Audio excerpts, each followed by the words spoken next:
सध्या राज्यातलं राजकीय वातावरण चांगलंच तापलंय. एकीकडे सण उत्सवाचं सगळं वातावरण असताना राजकीय वातावरण सुद्धा आणखी तापलेलं आपल्याला पाहायला मिळते. ते म्हणजे मनोज जरांगेंनी मराठा बांधवांना दिलेली हाक. उद्या अंतरवाली सराटीतून ते निघणार आहेत आणि मुंबईच्या दिशेने येणार आहेत आणि त्यांचं आंदोलन मुंबईमध्ये सुरू होणार आहे. आणि त्यामुळे अर्थातच राजकीय वातावरणामध्ये आणखी वातावरणात तापण्यात आणखी भर पडली आहे. आणि या सगळ्या पार्श्वभूमीवर बोलण्यासाठी सध्या आपल्याबरोबर ओबीसी नेते लक्ष्मण हाके जोडले गेलेले आहेत. काही वेळापूर्वी आपण जरांगेंबरोबर बोललो होतो आणि या सगळ्या प्रश्नांवर हाकेंचं नेमकं काय म्हणणं आहे या मुद्द्यावर तेही आपण जाणून घेण्यावर लगेचच आपण सुरुवात करूया.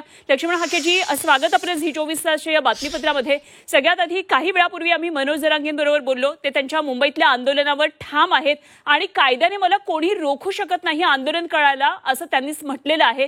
काय आपल्याकडे कायदा नाही याच्यासाठी नेमकं तुम्ही तशी काही स्ट्रॅटेजी करताय का? कायद्यानं या देशामध्ये कायद्यानं आंदोलन करायला कोणाचीही अडचण असण्याचं कारण नाही. पण इथली व्यवस्था कोण वेठीस धरणार असेल, बेकायदा मागण्या करणार असेल, ज्या मागण्या संविधानाला मान्य नसतील, ज्या मागण्या कॉन्स्टिट्यूशनला मान्य नसतील आणि इथली कायदा सुव्यवस्था पाळणाऱ्या नसतील, मुख्यमंत्र्यांना शिव्या देणारा आंदोलक असेल, तर मला वाटतंय कायदा आणि सुव्यवस्था सांभाळण्यासाठी त्याच्यावरती कारवाई झाली पाहिजे, त्यांना अटक झाली पाहिजे, असं आमचं मत आहे. कारण ते नक्की काय मागतायत हे त्यांनाही कळलेलं नाही आणि महाराष्ट्रालाही कळलेलं नाही. बरं, त्यांचं म्हणणं आहे की 58 लाख नोंदी सापडलेल्या, सगळे पुरावे, गॅझेट तसे 3 सापडलेले आहेत. आणि गेल्या काही काळामध्ये अनेक मराठा विद्यार्थ्यांना कुणबी प्रमाणपत्र सुद्धा त्यांनी जो आधी प्रयत्न केला होता त्या आधारावर मिळालेत. आता मात्र ऍडमिशन्स रद्द होऊ लागलेत. अनेक मराठा विद्यार्थी त्यांच्या ह्या केवळ ओबीसी मध्ये येत नाहीत, त्यामुळे त्यांना सर्टिफिकेट मिळत नाही, पुढे ऍडमिशन रखडलेली आहेत. एवढं सगळं असताना पुढे हे प्रकरण का जात नाहीये? माननीय देवेंद्र फडणवीस आणि एकनाथराव शिंदे साहेबांनी मराठा समाजाला एससीबीसीचं 10% आरक्षण कायदा पारित करून दिलं. त्याचबरोबर ईडब्ल्यूएसचं आरक्षण नरेंद्र मोदींनी घटना दुरुस्ती करून दिलं. त्या ईडब्ल्यूएस मधून मराठा बांधवांना 10%पैकी 8.5%चा क्वांटम मराठा समाज घेत होता. आताची परिस्थिती अशी आहे की ओबीसीचा कट ऑफ हा ईडब्ल्यूएस अथवा एससीबीसीच्या आरक्षणापेक्षा जास्त आहे. मग अशा पद्धतीचं प्रावधान करून कायदा करून मराठा समाजाला रिझर्वेशन दिलेलं असताना मनोज जरांगे नावाच्या माणसाचा आम्हाला ओबीसी मधूनच आरक्षण पाहिजे हा अट्टहास कशासाठी, ही बेकायदा मागणी कशासाठी? माझ्या मराठा बांधवांना माझं सांगणं आहे की तुम्हाला कुठलं आरक्षण पाहिजे नक्की. एकतर ओबीसी मधून आरक्षण घेण्यासाठी ज्यांच्या बाबतीमध्ये सोशल डिस्क्रिमिनेशन झालंय, ज्यांच्या बाबतीमध्ये सामाजिक दुजाभाव झालाय, अशा माणसांसाठी अदर बॅकवर्ड क्लासेस हे रिझर्वेशन आहे. बरं, याच्याही पलीकडे जाऊन जर मनोज जरांगे म्हणतायत की आम्ही 58 लाख नोंदी या महाराष्ट्रामध्ये करून घेतलेल्या आहेत, जर असं झालं असेल तर मला वाटतंय आज रोजी ओबीसीचं आरक्षण संपलेलं आहे. त्यामुळे बेकायदा मागणी करायची आणि महाराष्ट्रातील सर्व यंत्रणा वेठीस धरायची हे काम मनोज जरांगे करतायत. मुख्यमंत्री महोदयांनी आणि 2 उपमुख्यमंत्र्यांनी या मनोज जरांगे नावाच्या माणसाला, जो कायदा सुव्यवस्थेचा काळ बनतोय, या माणसाला लवकरात लवकर आवरावं, कायद्याचा बडगा दाखवावा आणि कायद्यासमोर सगळे समान आहेत. आंदोलन करा ना तुम्ही. कायदेशीर मागणी असेल तर तुमचं आंदोलन रोखलंय कुणी? त्यामुळे मनोज जरांगे हा माणूस महाराष्ट्रामध्ये 2 समाजामध्ये तेढ निर्माण करतोय आणि ही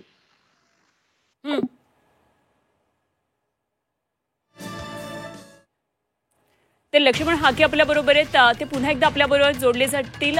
कनेक्टिव्हिटीची काही असुविधा या ठिकाणी निर्माण झाली आहे. मात्र आपण निश्चित त्यांच्याशी पुन्हा जोडले जाण्याचा प्रयत्न करूया, कारण अत्यंत महत्त्वाच्या मुद्द्यावर सध्या हाके बोलता आहेत. तर व्यवस्था वेठीस धरणार असाल तर कारवाई व्हावी असं हाकेंनी म्हटलेलं आहे आणि यंत्रणेला ते वेठीला धरतात असं त्यांचं म्हणणं आहे. हाके पुन्हा एकदा आपल्या बरोबर जोडले गेलेत. हाके, आपण आपला मुद्दा पूर्ण करा. अशी बेकायदेशीर मागणी करणाऱ्या माणसाला या महाराष्ट्रामधले अनेक आमदार, खासदार, मंत्री सपोर्ट करतायत. एका बाजूला देवेंद्र फडणवीस साहेबांबरोबर सत्तेमध्ये बसणारे अजितदादा पवार आणि त्यांच्या पक्षाचे आमदार जरांगे पाटलाचं होर्डिंग्ज लावून जरांगे पाटलाच्या आंदोलनामध्ये सक्रिय सहभाग घेत आहेत. आणि दुसऱ्या बाजूला हाच मनोज जरांगे देवेंद्र फडणवीस या महाराष्ट्राच्या मुख्यमंत्र्याची आईमाई काढतोय. आम्हाला नक्की कळलेलं नाही. बरं, यांना या 58 लाख बोगस कुणबी नोंदीद्वारे जर हे ओबीसी मध्ये समाविष्ट झाले असतील तर मला वाटतं आज रोजी ओबीसीचं आरक्षण पूर्णतः संपलेलं आहे. कारण या समाज व्यवस्थेमधले आलुतेदार बलुतेदार भटके विमुक्त जाती जमाती या शासनकर्त्या जमातीच्या स्पर्धेमध्ये टिकणार नाहीत. हे आमचं गेल्या 2, 3, 4 वर्षापासून मी महाराष्ट्रामध्ये उपोषणं केली, आंदोलनं केली, इथल्या लोकांना समजावून सांगायचा प्रयत्न केला.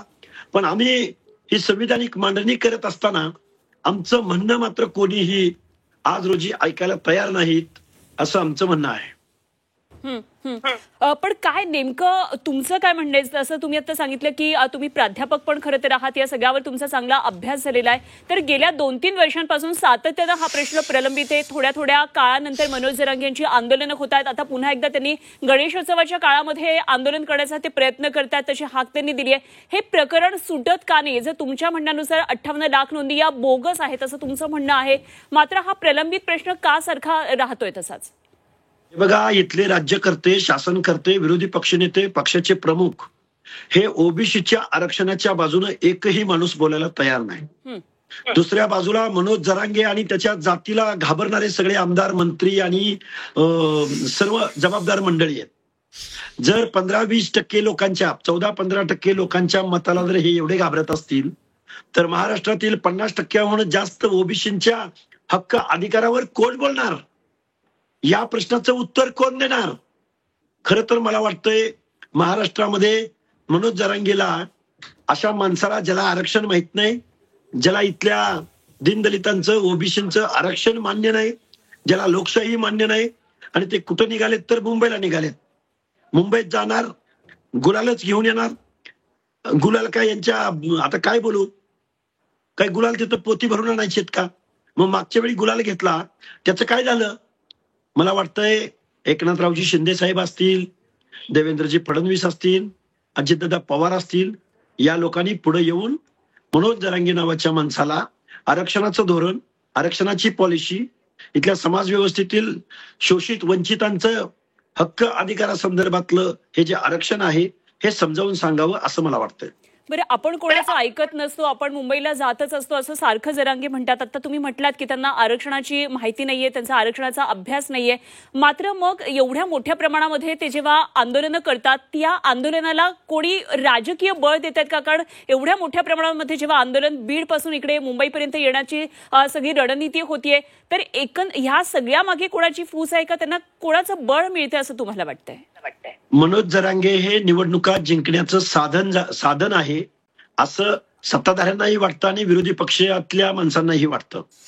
शरदचंद्रजी पवार आणि महाविकास आघाडीला लोकसभा निवडणुकीच्या अगोदर मनोज जरांगेमुळे आम्ही खासदार झालो, मनोज जरांगेच्या आंदोलनाला आमचा पाठिंबा आहे असं म्हणणारे मराठवाड्यातले 5-6 खासदार होते. आणि मग विधानसभा निवडणुकीच्या वेळी आम्हाला याचा फायदा होणार या दृष्टिकोनातून ही माणसं वागली. पण महाराष्ट्रातल्या ओबीसी बांधवांनी एक गट्ट्यानं महाविकास आघाडीच्या उमेदवारांच्या विरोधामध्ये मतदान केलं. पण त्याच ओबीसींना आता सत्ताधारी सुद्धा म्हणावा तसा पाठिंबा देताना दिसून येत नाहीत. त्यांचं म्हणणं काय आहे हे ऐकताना दिसून येत नाहीत. मला वाटतंय हे झुंडशाहीला घाबरतात, घटनात्मक तत्वांची पायमल्य होते हे माहीत असून सुद्धा ते जरांगेंना काही बोलत नाहीत. हे या महाराष्ट्रातल्या ओबीसींचं दुर्दैव आहे असं माझं म्हणणं आहे. बरं, तुम्ही जे आता ओबीसी समाजावर जो एक प्रकारचा आरोप करतात, तर ओबीसी समाजाचा सुद्धा तुमच्यावर विश्वास राहिलेला नाहीये भुजबळ हाकेंसारख्या नेत्यांवर, असं जरांगेंनी मघाशी प्रतिक्रिया देताना म्हटली. यावर तुमचं काय म्हणणं आहे? म्हणजे मग काय आम्ही काय जरांगेच्या आंदोलनाला पाठिंबा दिल्यावर मग विश्वास राहिलाय का? अरे जरांगे कोण? आणि याच्या सर्टिफिकेटची आम्हाला काय गरज आहे? तू आमच्या ओबीसींची, भटक्या विमुक्त जाती जमातींची झोपडी उद्ध्वस्त करायला चालला. एका बाजूला म्हणतो माझं येवलावाल्याशी भांडण आहे, एका बाजूला असं म्हणतो आणि दुसऱ्या बाजूला म्हणतो ओबीसी आणि आम्ही बंधू आहोत.